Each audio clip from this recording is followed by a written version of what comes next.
우리가 성경을 읽고 또 묵상하고 또 배우고 암송하다 보면 자신의 마음에 와닿는 말씀들이 있습니다. 그래서 어떤 말씀은 평생 간직하고 또 암송하고 기억하는 말씀도 있고, 또 어떤 말씀은 또 자신의 구원을 지지하는 그런 말씀도 있습니다.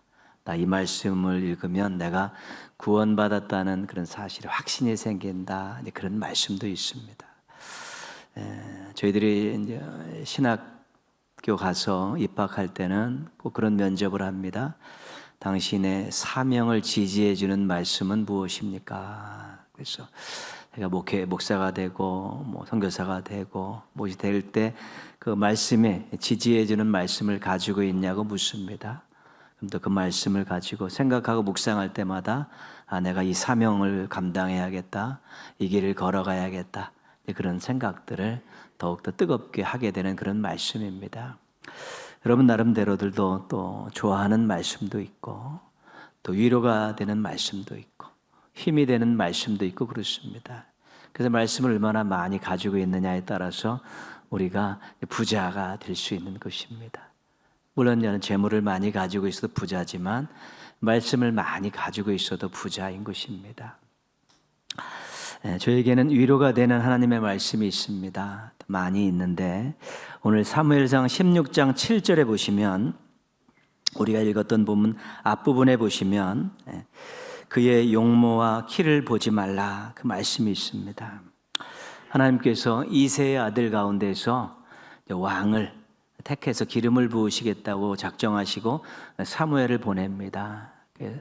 사무엘이 갔는데 그 이새의 장남 엘리압이 사무엘 앞에 왔습니다. 준수하고 아주 키가 컸습니다. 그래서 이 사람이구나.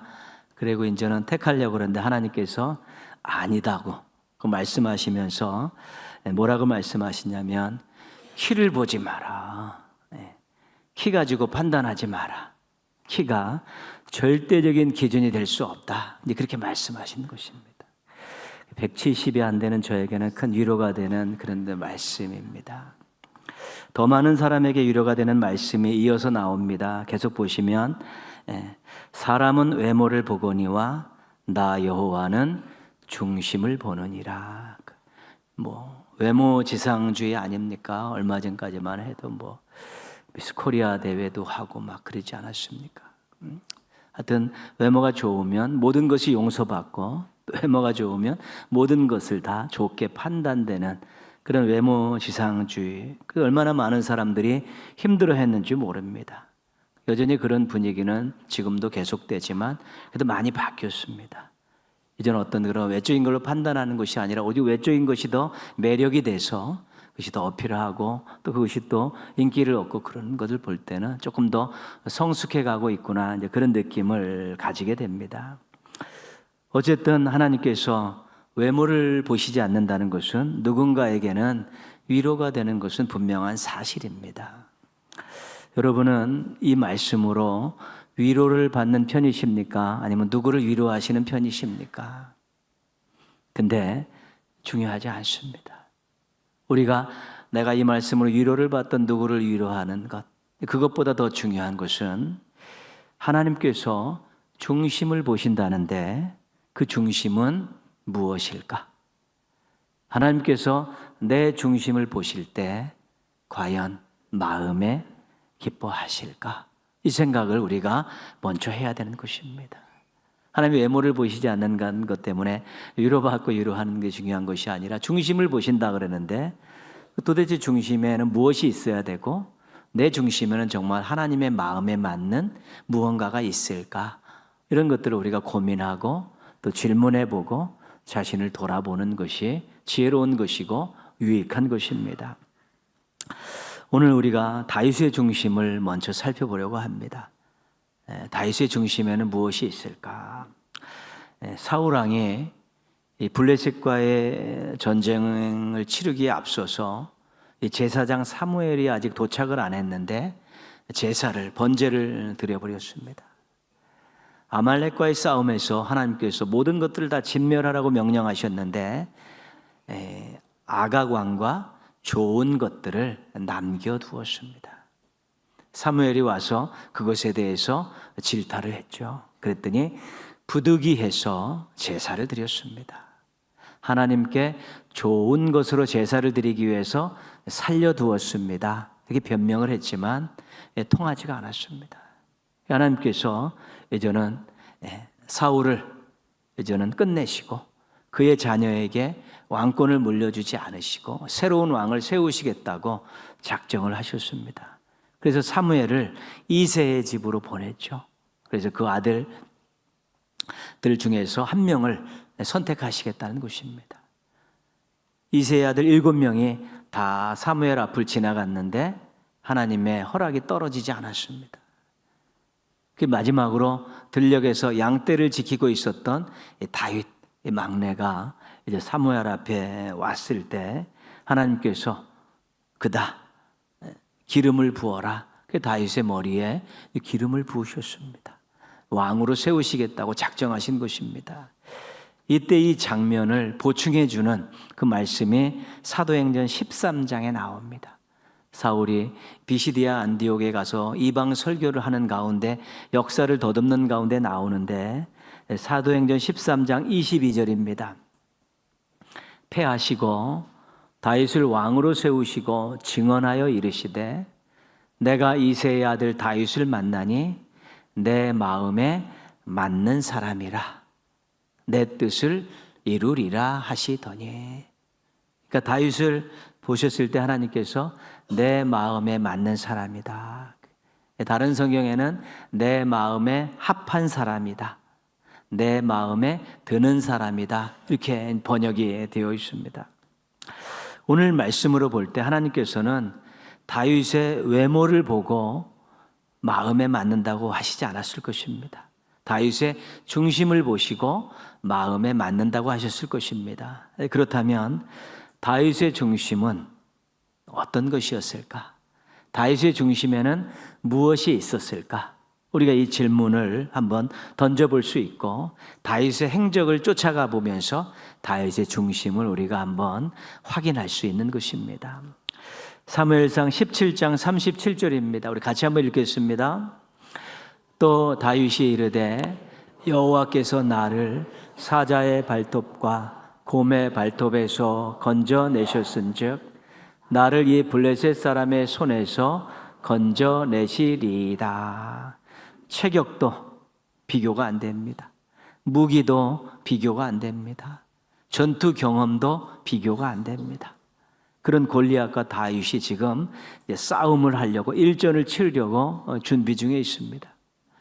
다윗의 주변에 있던 사울 왕과 많은 또 그런 사령 군과의 관계된 사람들이 전부 걱정이 태산입니다. 이 소년이 나가서 싸우겠다고 하긴 하는데 내보내봤자 백전백패입니다.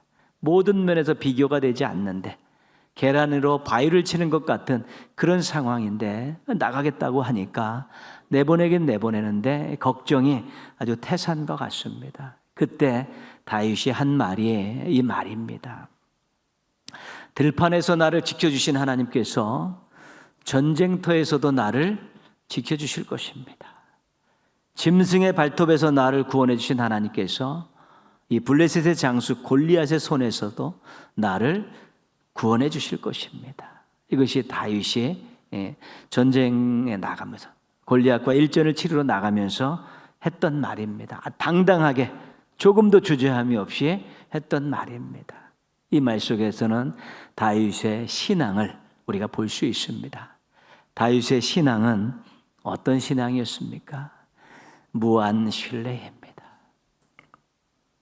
제한이나 한도가 없이 하나님을 철저히 믿고 의지하는 신앙이 다윗의 무한 신뢰 신앙이었습니다. 우리가 음식점에 무한 리필해주는 음식점이 있습니다. 마음껏 먹을 수 있습니다. 막 끝없이 제공해 주겠다는 것입니다. 그런데 나중에는 먹는 사람이 감당이 안 됩니다. 왜냐하면 배꼽에가 한계가 있기 때문에 나중에 먹는 사람이 지쳐버려서 물러나게 되어 있습니다. 근데 무한 신뢰는 모든 것에서 어디서든지 어떤 일이 있어도 하나님을 끊임없이 계속해서 신뢰하겠다는 것입니다. 이것은 하나님께서 감당하기가 어렵습니다. 왜냐하면 이 믿음의 사람이 저질러 놓은 일들을 처리하시느라고 하나님께서 정신이 없으신 것입니다.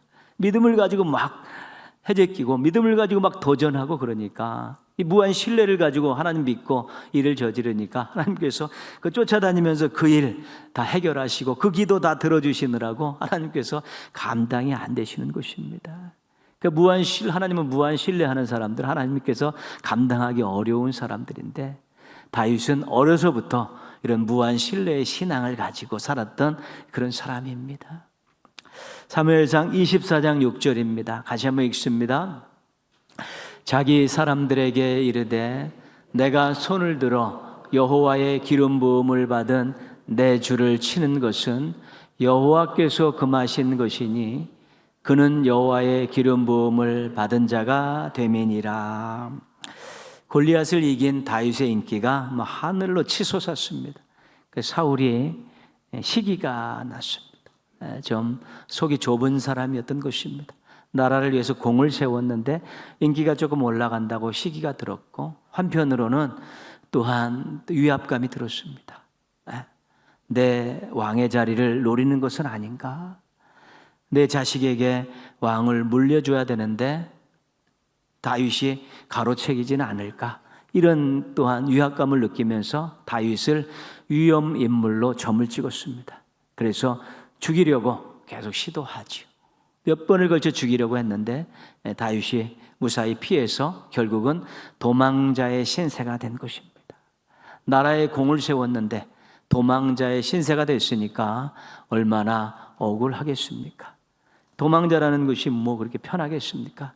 늘 눈치 봐야 되고 주변을 살펴야 되고 먹고 자고 쉬는 그 자리가 불편할 수밖에 없고 생명의 위협을 늘 느끼면서 도망돼야 되는 그 신세가 참으로 처량하기 그지없는 신세이고 불쌍하기 그지없는 신세입니다.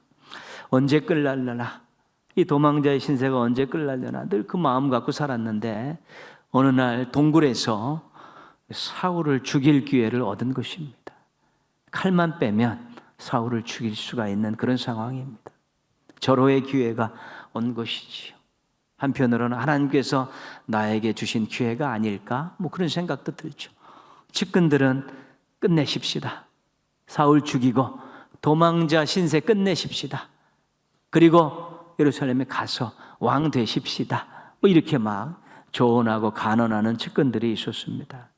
그때 다윗이 딱 거절을 합니다. 그리고 했던 말이 저 말입니다.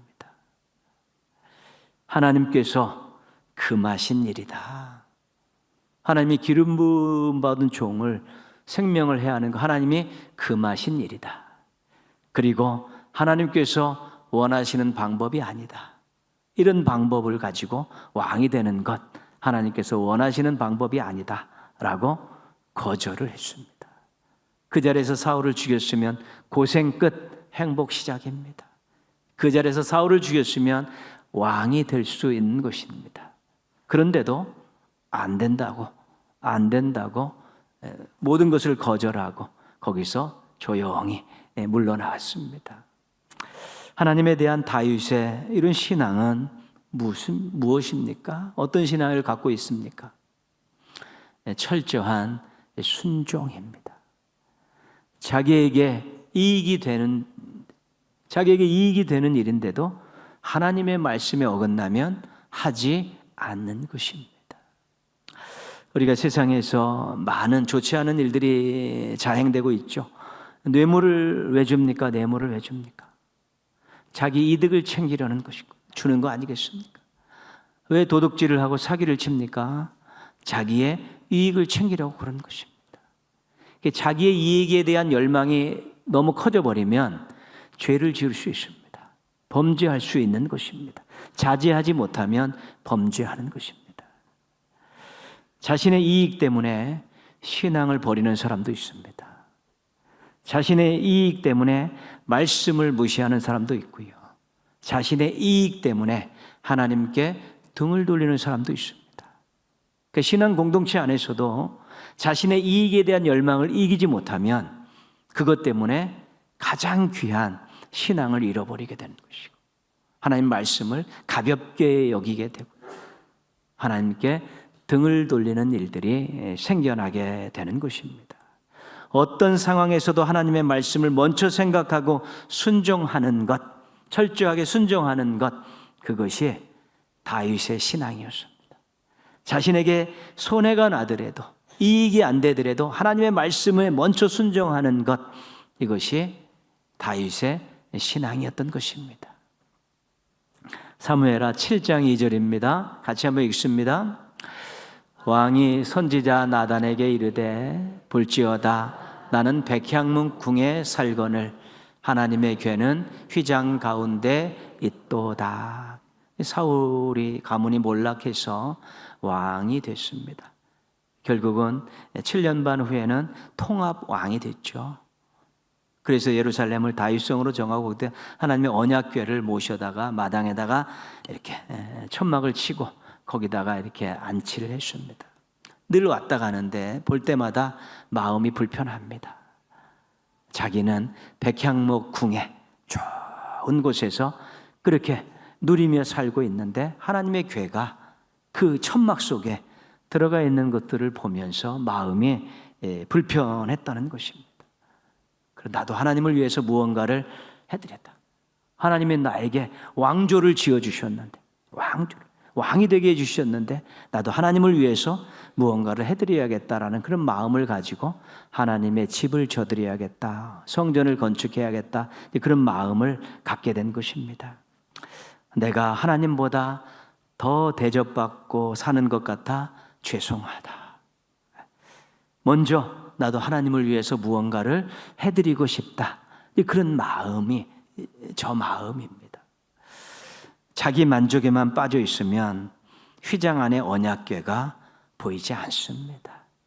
하나님의 언약궤가 휘장 안에 있는 것 다윗뿐만 아니라 많은 사람들도 보았을 것인데 자기 만족에 있으면 그냥 휘장에 있나 보다 그랬죠.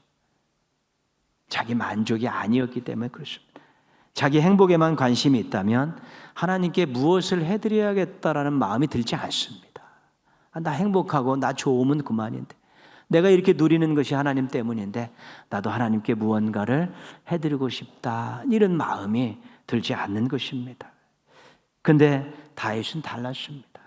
그럼 다윗의 신앙은 어떤 것이었겠습니까? 다윗의 신앙은 하나님 먼저입니다. 하나님 생각을 먼저 하고 하나님 영광을 먼저 생각하는 것입니다. 그렇기 때문에 그가 내가 하나님보다 더 좋은 것에 살고 있어서 정말 죄송스럽다. 나도 하나님을 위해서 무언가를 해드려야겠다라는 마음을 가질 수 있었던 것입니다.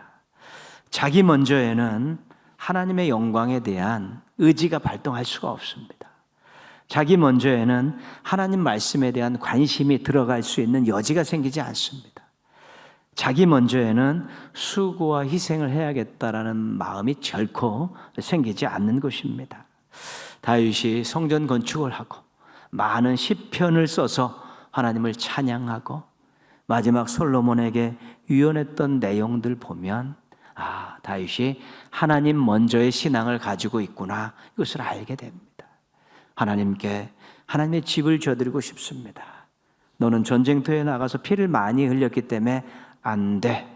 그래요. 그럼 그만이지. 그게 아니라 그러면 내 아들이 성전 건축할 때 필요한 모든 것들은 제가 준비해드리겠습니다. 그래요. 일이 있을 때마다 하나님을 묵상할 때마다 시편을 써서 하나님의 위대하심을 찬양하고 하나님께 감사의 찬양을 올려드리고 하나님 무한 신뢰하는 고백을 드리는 그 시편들을 그렇게 많이 작성을 했고요. 마지막 솔로몬의 유언하는 내용을 보면 너 하나님 말씀에 순종하고 살아라. 그것이 네가 행복한 길이고 네가 왕의 통치를 잘할 수 있는 방법이다라는 그런 유언을 하고 있는 것입니다. 항상 우선순위 1번이 하나님이 되는 것이 다윗의 신앙이었습니다. 무한 신뢰, 철저한 순종, 하나님 먼저, 이것이 다윗의 신앙이었습니다. 그렇다면 이 다윗의 중심에는 무엇이 있었겠습니까? 하나님께서 다윗의 중심에서 무엇을 보시고 마음에 든다고 하셨겠습니까? 그것은 바로 하나님보다 더 귀한 것은 없네. 다윗의 그 중심에서, 어린 다윗의 그 마음에서 하나님보다 더 귀한 것은 없네라는 이 중심을 보시고 하나님께서 그를 왕으로 세우시기로 작정하신 것입니다. 다윗은 이 어렸을 때 품었던 이 중심을 흐트러뜨리지 않고 끝까지 가지고 간 사람입니다. 솔로몬이 왕이 됐습니다. 왕이 돼서 일천번제를 드렸죠.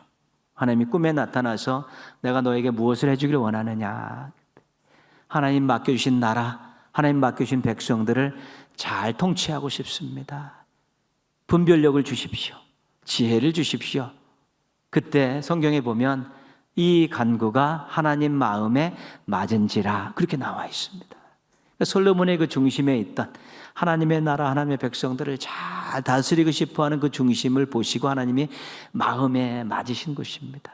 구하지 않은 부귀와 영광까지 다 주셨습니다. 근데 솔로몬은 이 중심을 끝까지 지키지 못했습니다. 왜냐하면 하나님보다 더 귀한 것이 생겼기 때문에 그렇습니다. 중도 하차했습니다. 사도 바울이 디모데전서 1장 12절에서 이런 고백을 합니다. 나를 충성되이 여겨 직분을 맡기심이니. 내가 충성했기 때문에 직분을 맡기신 것이 아니라 아직 충성하지 않았는데 하나님께서 충성되이 여겨서 충성되게 한번 해봐. 너 충성스럽게 일할 거 내가 믿어. 그러면서 하나님께서 직분을 맡겨주셨다는 것입니다. 하나님께서 바울에게 직분을 맡겨주실 그런 여건이 아니었지 않습니까? 그가 예수 믿는 사람들을 핍박하고 잡아 죽이는 일들에 앞장섰던 사람인데, 그럼에도 불구하고 하나님께서 그 중심에서 본 것이 있습니다. 우리가 지금 잘못 생각하고 있지만 정말 이 사람은 나를 위해서라면 목숨까지 바칠 사람이다. 이 중심을 보신 것입니다. 방향만 조금 잘 잡아주면, 방향만 좀 잘 잡아주면 나를 위해서 목숨을 바칠 사람이라는 그 중심을 하나님께서 보신 것입니다. 그래서 다메섹 도상에서 부활하신 예수님을 딱 만나게 하시니까 그때부터 복음을 위해서, 하나님을 위해서 목숨 바치며 일하지 않았습니까? 사도 바울도 그 중심을 끝까지 잘 지키면서 순교까지 이르는 것입니다. 우리들이 작은 중심 하나 잘 가지고 있으면 하나님께 그것 가지고 우리를 사용하십니다. 우리에게 물질도 맡기시고 직분도 맡기시고 사명도 맡기시는 것입니다. 그럼 그 중심 잘 간직하면서 살아가면 복된 인생, 멋진 사명자로 살아갈 수 있게 되는 것입니다. 그 중심이 하나님보다 더 귀한 것은 없습니다. 예수님보다 더 귀한 것은 없습니다. 이 중심 잘 간직하시면 쓰임받는 인생 될 수 있습니다. 복된 인생 될 수 있습니다. 아름다운 인생 될 수 있습니다. 부끄럽지 않은 인생 살아갈 수 있게 되는 것입니다. 한 25년 전에 부목사 할 때 청년 한 명을 만났습니다. 한 청년이 비짝 말라 새카만 개구장이 웃음을 하고 있는 청년이 와서 인사합니다.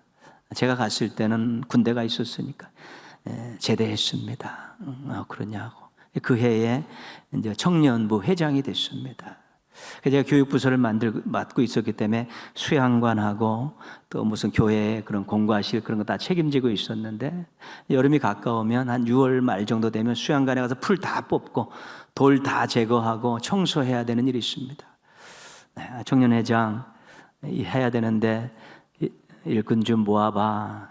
그러면 20-30명 후배들 다 몰고 와서 수양관에 가서 다 불 뽑고 여름 성경학교 준비를 다 합니다. 종탑에 창고로 쓰고 있는데 공과실이 부족해서 그 종탑에 있는 모든 창고물을 다 내려놓고 공과실로 만들려고 하는데 일꾼들이 좀 필요한데 좀 데리고 와. 데려와서 다 만듭니다. 뭘 얘기하면 노가 없습니다. 또 군소리가 없습니다. 깔끔합니다. 그냥 와서 땀 흘려 일하고 착 흩어지고 그런 모습들이죠. 믿지 않는 가정에 가난한 집의 그 청년입니다. 근데 이제 졸업을 얼마 안 남겨놓고 와서 신학교에 편입을 하겠다는 것입니다. 가정도 어려운데 빨리 사회생활에서 부모님께 보탬을 드려야지 무슨 신학교를 가려고 그러냐. 신학교를 가야겠다. 신학교 편입을 했습니다. 교회에서 교육전도사로 그럼 일하라고 일하면 어느 날 선교사를 나가야겠다. 선교사를 나가야 돼. 또 선교사를 나가냐. 국내에 있으면서 그래도 또 어머님 잘 공양하고 그래야지 너 가면 어떡하냐. 선교사를 나가야겠다. 선교사를 나가. 그 마음이 그렇다는 거지. 그리고 나서 이제 1년간 아프리카로 견습 선교사를 나가야겠다라고 그렇게 하는데 뭐 아무것도 뭐 가진 게 없으니까 신학생 교회 여기에서 우리 장로님들이 1년간 그 모든 것 다 지원해서 견습 선교사로 보냈습니다. 그리고 저는 이제 동익교회로 이제 담임을 나왔습니다. 너 이 교회에 있으면서 전임 전도사하고 목사 안수 받고 선교사 파송 받아라. 교회가 원체 좋은 교회고 큰 교회니까 전폭적으로 지원해 줄 거다라고 그리고 나왔습니다. 1년 후에 저를 찾아왔습니다. 그 본교회에 교육 전도사 자리가 없어서 전주로 나와야겠다라고 왔습니다. 근데 신학생 시절에도 그 이마트 옆에 있는 그 명성장학관에서 숙식하면서 그렇게 했고, 또 외망실에 가면 중북교회 집사님께서 집 하나를 오픈해 주셔서 밥 해놓고 반찬 차려놓고 신학생들 와서 자고 먹고 그게 가도록 했습니다. 그렇게 막 거할 곳이 없어서 그런 식으로 신학교를 막 다니고 있었습니다. 근데 이제는 임지가 없어서 이제 찾아왔습니다. 아니 그러냐. 장로님들한테 말씀드렸더니 장로님께서 원룸 하나를 얻어주셨습니다. 그래서 원룸에 거기서 신학교 마치고 전임 전도사 하고 안수 받고 그랬죠. 선교 어디로 갈래? 그랬더니 뭐 기니비사우로 간다. 처음 듣는 나라입니다. 어디냐 그랬더니 케냐보다 더 서쪽에 있는 아프리카 서쪽 끝에 있는 오지라는 것이죠. 거기를 왜 가냐고. 국내에 있으면서 어머님 잘 모시고 그렇게 해야 되지 않는데 가겠다는 것입니다. 또 훈련도 해외에 가서 1년 받아야 되는데 우리 또 장로님들 말씀드렸더니 다 지원하고 드디어 이제 10년 전에 이제는 파송을 받고 떠나는데 그 품에 돌도 안 된 아이가 안겨져 있었습니다. 둘째 아이인데 그 모습을 보면서 내가 어떤 일이 있어도 우리 교회에서는 너를 전폭적으로 지원하겠다. 부족함과 실수가 있어도 내가 그거 탓하지 않겠다. 그런 다짐을 하고 지금까지 교회에서 계속 우리가 지원하고 있습니다. 우리 박재현 선교사님입니다. 그 생각을 한 이유는 한 가지입니다. 중심이 분명하니까. 중심. 돌도 안 된 아기를 안고 아프리카 오지로 선교를 나가는 그 중심은 하나님보다 더 귀한 것은 없습니다. 이것 외에는 설명할 방법이 없는 것입니다. 지금도 계속 기도하고 앞으로도 계속 지원하는 것이죠. 그 중심이 살아있으면 하나님께 쓰시고 하나님께 영광 돌릴 수 있는 것이 분명하기 때문에 그런 것입니다. 우리가 중심 하나 잘 가지고 있으면 의미 있고 값진 인생 살 수 있습니다. 당당하게 살 수 있습니다. 하나님의 보호하심과 인도하심 속에서 살 수 있고 하나님께 큰 영광 올려드리며 살 수 있습니다. 대간결 기간 보내시면서 올해 12월 연말까지 다시 한번 내가 정말 하나님보다 더 귀한 것은 없는가? 예수님보다 더 귀한 것은 없는가? 이 중심을 한번 잘 만드셔서 하나님 앞에 고백으로 올려드리고 나서 우리가 이 고백을 가지고 이 중심을 가지고 앞으로 더 지금보다 멋진 인생 사셨으면 좋겠습니다. 아름다운 인생 사셨으면 좋겠고 큰 영광 올려드리는 인생 사셨으면 좋겠습니다. 우리 동인의 모든 가족들이 확실한 중심 가지고 멋지고 행복하고 하나님 기뻐하시는 인생 사시기를 주님의 이름으로 축원합니다.